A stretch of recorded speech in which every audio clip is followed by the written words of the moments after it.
And our last speaker for tonight is Greg Fisher. He's a serial entrepreneur and inventor with a focus on hardware manufacturing. In 2005, he founded the Berkeley Sourcing Group, a turnkey manufacturing service provider, and partnered with small businesses manufacturing overseas. Great. So that was probably the perfect lead-in question for what I'm about to talk about tonight. What is the effect? We have a lot of makers, we have stuff going on, there's a lot of hype, there's a lot of reality, and where does it meet, right? What makes the maker movement real? A lot of it is getting products in the hands of people, right? Stuff we make, getting it out there, getting into other people's hands. And from where I come from, we're about producing overseas for these makers. We focus on hardware startups in very small scale, and that is about becoming what is now being termed as kind of a successful hardware startup, right? And the difference is really that a maker makes things, and then a maker that produces a business, creates a business, builds a successful business, and produces for other people, kind of graduates into what we're now terming as a hardware startup.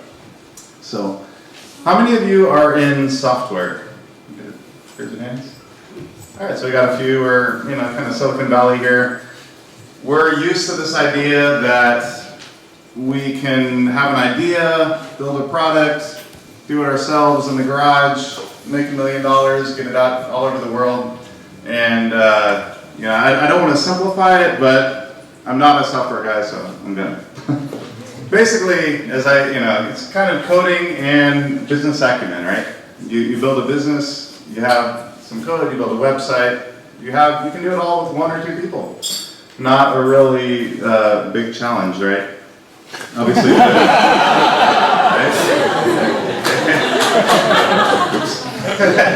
but hardware is a little bit different. It's you can be a great designer, but there's a lot of stuff. Right? Hardware guy. Hey, all right. Hey, monkeys. Right. Well, I didn't say that. So you have a lot more, right? You have, fundamentally, it usually starts with engineering. You create a product, you create an idea.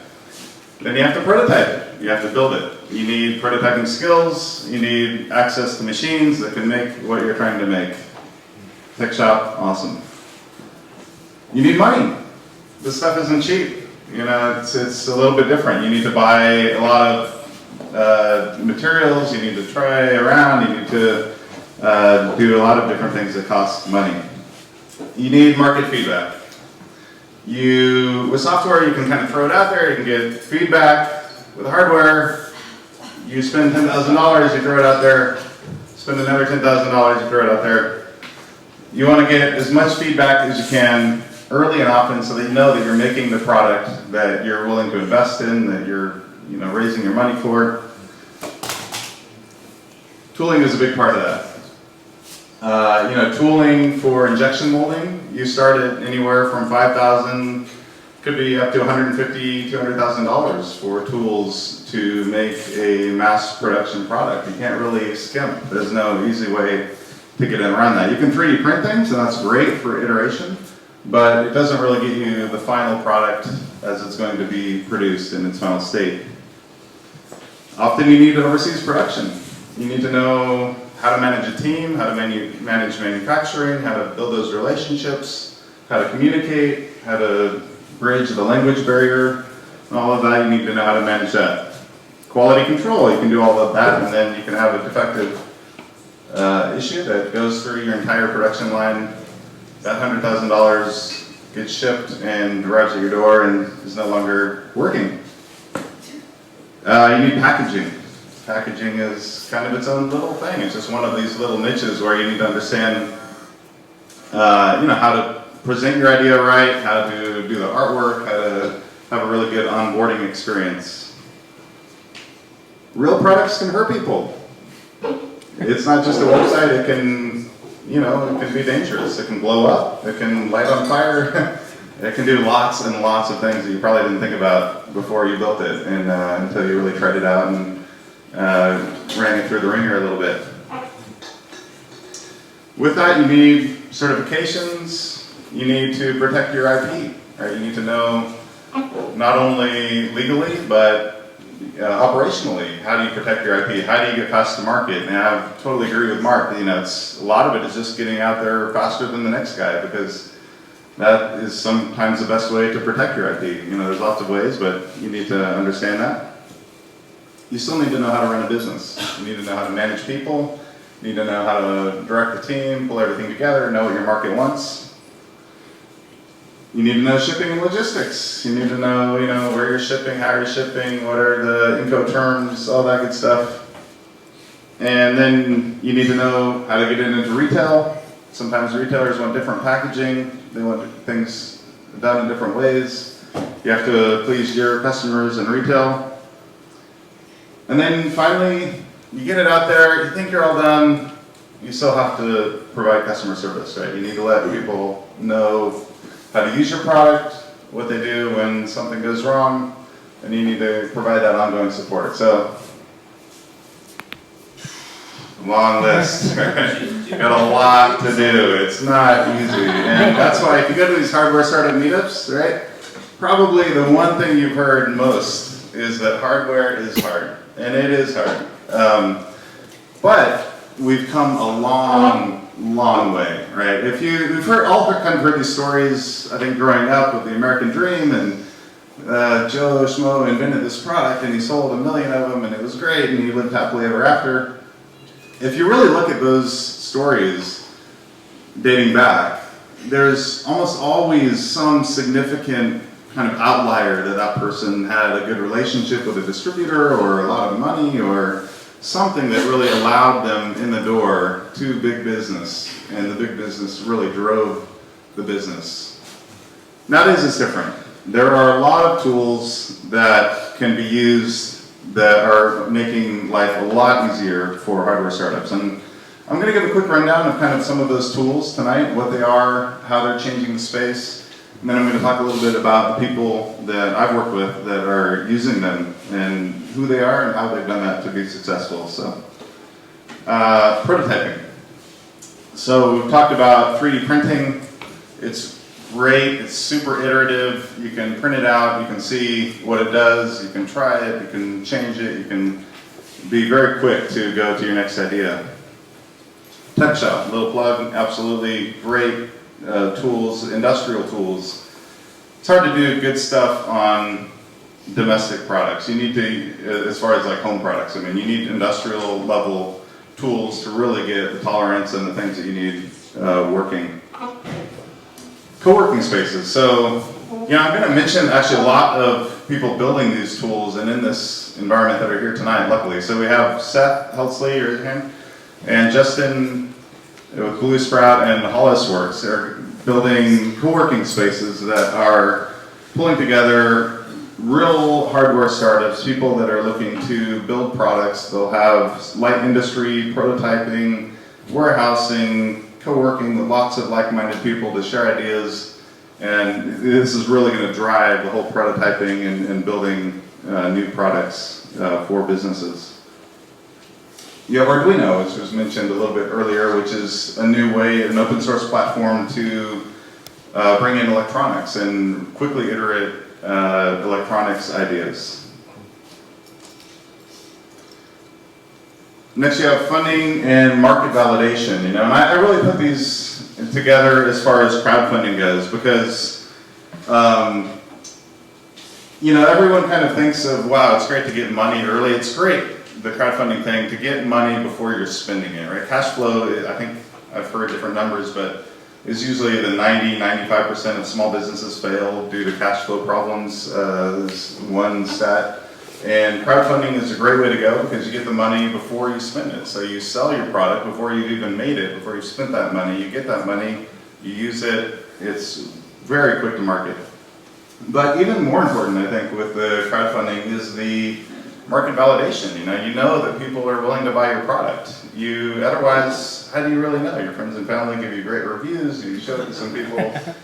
Until people start really pulling out their wallets, you don't have good confidence that you're going to give up everything else in your life and spend all your money and sell your car and your wife and your kids and put it all into what you really need to be doing. Right? And finally, we're getting angel and VC interest. We actually have Bradley here from Tandem Capital, who is running a hardware division for Tandem Capital, which is now interested in funding hardware startups, which is brand new. I mean, this really didn't happen even a few years ago. Market feedback. So there's other great tools to get market feedback now that we didn't have even a few years ago. Product Me, actually Eric didn't even mention it, but he's part of a group that is creating surveys that can easily give you feedback and have this gamified so that you get points and rewards for giving user feedback on new products. Obviously SurveyMonkey, I guess it's kind of old hat now, but 6 years ago, people weren't really using it, and it's a great tool for being able to reach out to the people that you're trying to work with. In manufacturing, we also have some new tools. Locally there's some guys called Fiftive, which run prototyping kind of 20 to 500 level range of small run manufacturing. There's lots of other small run manufacturers who have kind of existed that are coming into the space and that are popping up out of nowhere to address this brand new maker movement of, well, I've got a few prototypes, I need to get 100 made to test my market, and I can go to these local guys, I can communicate really well, I can get things done really quickly, they can make the product the way I need to, I can be out on the street, I can get feedback and be ready to roll very quickly. So.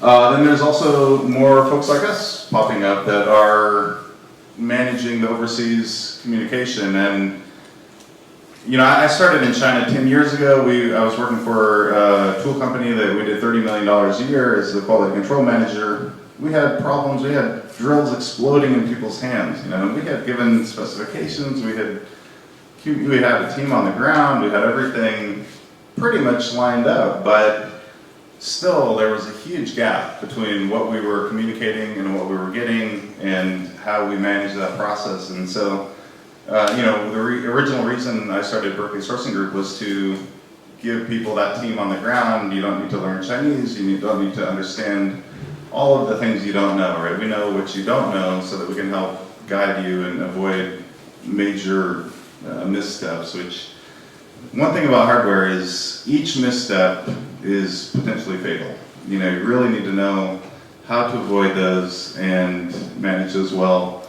Because if you make a defective product, if you ship a container of defective product overseas, it's pretty much junk. I've rarely seen a situation where it's even worth it to rework it. You're buying new product and then you're late on your delivery times, which is usually the bigger issue than even the money. So. Logistics, there's a bunch of new logistics folks coming up. Here locally we have Rush Order, Shipwire is a bit more national, and then obviously Amazon, anyone can kind of sign up and get their warehouse and fulfillment done.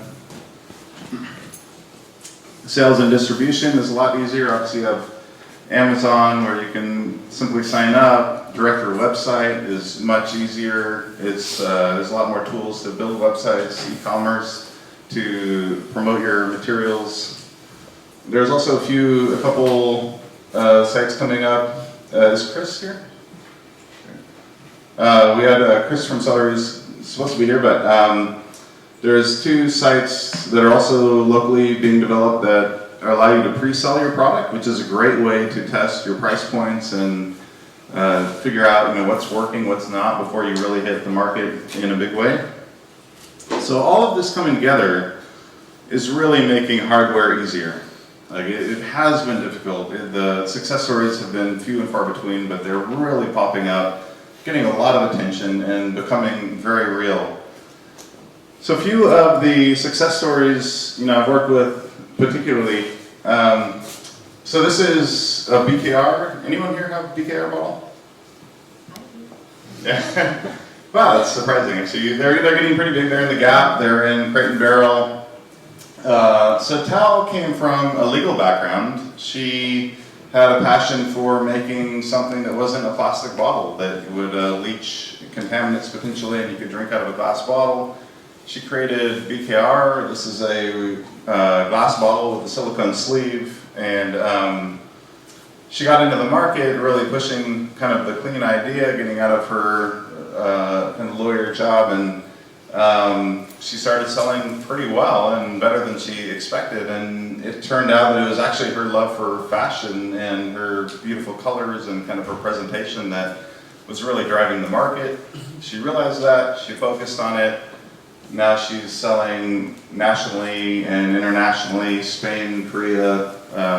They're tripling their sales every year for the last 3 years. You have modified watches. Here's kind of another experience on this idea of iteration, and I think it goes through all of the themes that we have tonight, is that you have an idea, but you really need your market feedback and your customers and those folks to tell you what they want, what they're excited about. And Aaron he came from consulting in Deloitte. He was doing an MBA program at Haas. They had a school project to create a business. So he came across these watches from China, modified them a little bit so that they could be easily converted, so you have a case and a strap, and you can mix and match as you like. And it was pretty successful right away as his school project, and people really jumped on board. And he found some people just loved it. They bought every design, they bought every strap, and he had some serious net promoters. Finished up school, turned it into a business. Keyed in on some of the main factors of how that worked, and has developed an amazing community of people that just love this product, and nurses and some niche markets that you wouldn't really expect, but through some trial and error and some research and good focus, they've developed a really thriving business. Now you can actually print any design. They just had a successful crowdfunding campaign. And you can upload your image, make your own watch for, I think, $60 or something. So incredibly focused and personalized. Similar goes to Adam Ellsworth with the question block lamp. So Adam was in the tech shop. They did a lot of prototyping for a lot of different companies. They had this idea that, wow, wouldn't it be cool if we had like the question block lamp from Mario as an actual lamp where you hit it and it made the ding sound. And so they did it. They made it in the tech shop. You hit this bottom here, it lights up, it makes the ding. Every 8 times it gives you the free life. I don't know if you got sound. And I mean, this kid's face says it all, right? It's just some people that love this whole concept, and so they were making them out of the tech shop for quite a while. When they needed to boost up production and get to a larger audience, they came to us. It was a bit of trial and error, but we created the product. This is what they're looking at getting into national production this year. And finally, I kind of want to focus on this one because I think this is really the quintessential kind of hardware startup product. So Mark Delman started this. He was the founder. He used to be the brand manager for Kraft and Xerox and a bunch of other large companies, making good money, had a stable life, and he was just caught up in this whole maker thing. He's like, wow, this is really cool that I could make my own product. And he happened to have chickens. He raised chickens in his house in Palo Alto. He's a big gardener, very organic sort of guy. And there was no good answer to how you water your chickens, how your chickens drink water. Typically there are for the industrial world, but not for domestic chickens. So a lot of people, you put the water down, chickens kind of kick up all kinds of stuff, feces, food into their water, they get sick, it's a big problem, you're always changing it. But it wasn't really a big enough niche to attract the big business of the world. So Mark is stuck with this problem, he's frustrated, he thinks, hey, I can do it, I think there's got to be other people that are feeling this same pain. So quits his job, goes to the tech shop, works with the guy who teaches the class, Dan Freschel, of injection molding, tries to kind of do the design himself, goes for a while, realizes, well, that's not really working out. There's things he didn't think about. It took him a long time to learn the program. Worked with Dan to finalize the engineering. They did some 3D printing, looked good. He worked with us, and we helped him kind of finalize some of the design for manufacturing problems. He did Google AdWords, and he somehow got chickenwater.com URL. Was the #1 chicken water guy, right? In like 3 months. Like, who knew? And all of a sudden, you know, whenever anyone is looking for a chicken water, they don't see anything else. All they see is Mark Dolman. So I think this is really the crux of it all, is that, you know, there's going to be some great success stories and some big market disrupting forces of makers that can really compete with big business. But as individuals, I think the really cool thing that is about to happen, and it's kind of similar to software, where there's a lot of niches where people aren't served, right? You have question block lamps, you have chicken waters, you have watches that are very personable, that people that have that interest, that drive, and that passion can now pull together all of the skills and tools to create a business and to satisfy those needs. And so the way I see, there's certainly going to be a lot of market-changing forces on the big side, but I think this is really how it's going to change our world in the next 5 years, next 10 years, is that products are going to be made, you know, by real people, for real people. Oh, let's try that again. Just kidding. They will, though, I promise.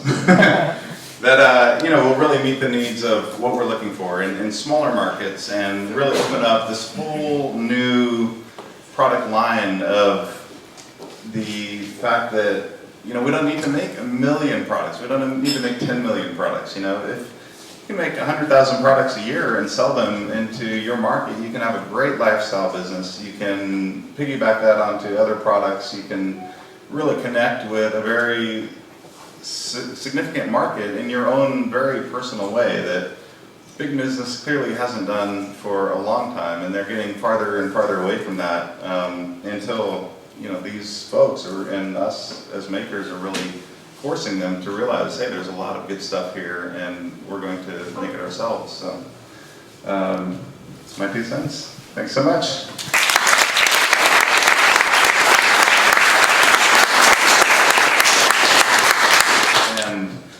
And communicate a little bit better. So it's, I think, driven primarily by margin. If the margin is there, it makes more sense to do it locally because it can be a little faster.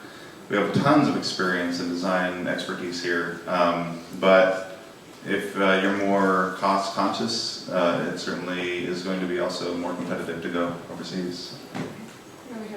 I think a good example was the Moto X, that they decided that it made more sense to do the final assembly pieces in Austin when they promoted the Moto X store where you could configure all your different colors and all that. It made more sense to do that close than to do it overseas and trying to get that done right over there and then bring things over here. So yeah, to that. I mean, there's a huge management cost of doing things well overseas, and it's not just language; it's cultural. You know, we have a different expectation of our products. If our product breaks, what do? We take it back, right? Every time. We don't try to fix it. We don't pull out the tools in the garage, and that's a very different culture. In China, if something breaks, nobody has a warranty. You don't go back to the store.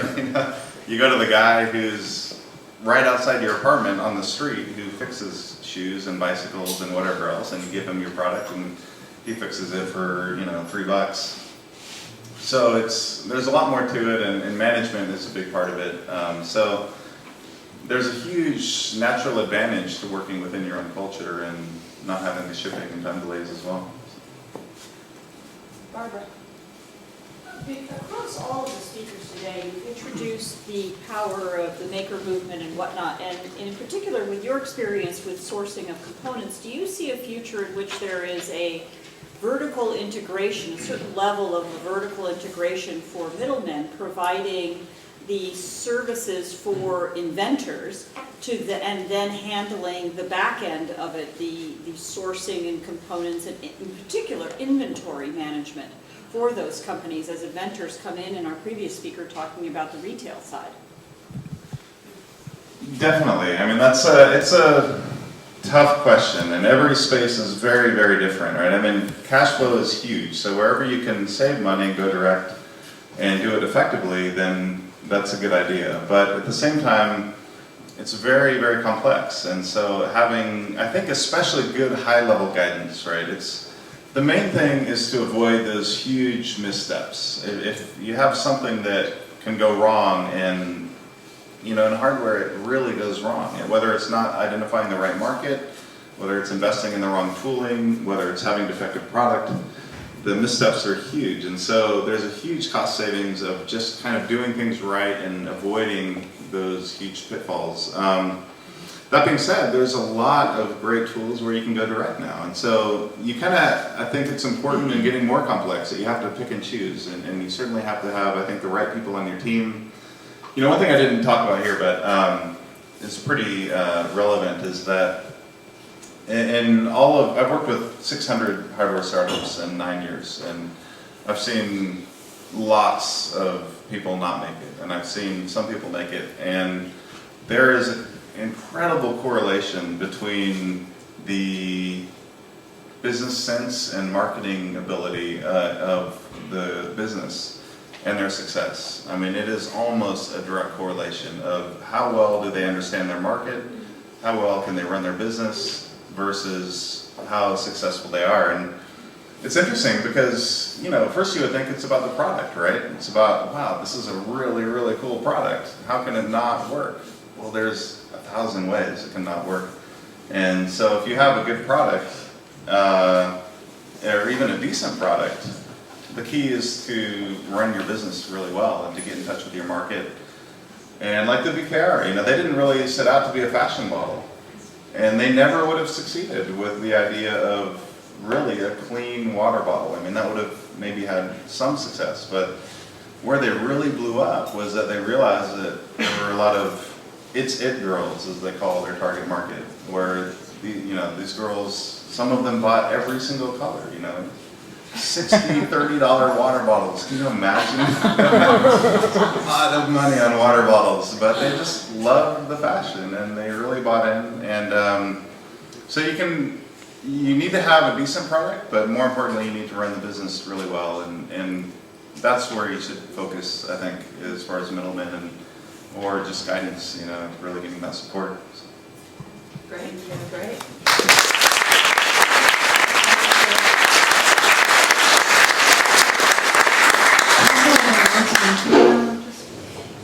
Yeah, so I just wanted to wrap a couple of things up here before we send you back, and there's going to be opportunity. There's more beer, more wine. I think the pizza might be gone, but hey, just get your drink on a little bit. And before we go though, we get asked the question, why is Transmediasf doing a maker movement event? And the reason is this, it's all integrated these days. The multi-screen, multimodal world has in many ways enabled this maker movement. It's made hardware easier. It's made it more powerful, cheaper, and faster, as Mark was talking about. And it's now becoming integrated. One of the reasons in our little logo we have Justin's robot is we're looking at connected devices and connected toys and wearables now in the transmedia world that are going to have new user inputs. So we're really fascinated and excited about this world. And just a couple of things that, what our speakers were talking about that make this movement an incredibly powerful movement. Greg talked about two people that had six-figure jobs. Ty, that was an attorney and became a maker and has now got a business that is a nice lifestyle business. Mark with the chicken water, nice lifestyle business. And by the way, I do a lot of work with venture capitalists, and they consider anything under $20 million a year a lifestyle business. That's a nice lifestyle. So, lifestyle business, when you hear that, don't think that these people are barely scraping by. They can be doing very nicely. One of the things that Eric said was really fascinating, that everybody wants to know how their products are made. You're seeing now, even in Burger King, they tell you where the beef is coming from. How many restaurants do you walk into, they tell you where, every ingredient is coming from. We are all fascinated with how our products are being made, and we want to know. And we want that authenticity that comes from the maker movement. And obviously, Mark with Tech Shop, they had an opening in Washington, D.C. He's moving around the country and kind of taking over. He needs to connect with Libby to get this to the younger people. And, one of the things that we're looking to do with Greg and Eric is HardwareCon Cubed. So this is an event that's going to be happening in October. It's going to accelerate hardware and accelerate and elevate hardware startups. So we're looking for speakers, sponsors, and volunteers. I know a couple speakers I'm going to talk to again. But if you're interested, come and see one of us, and we'll look forward to connecting with you. All right, thanks everybody.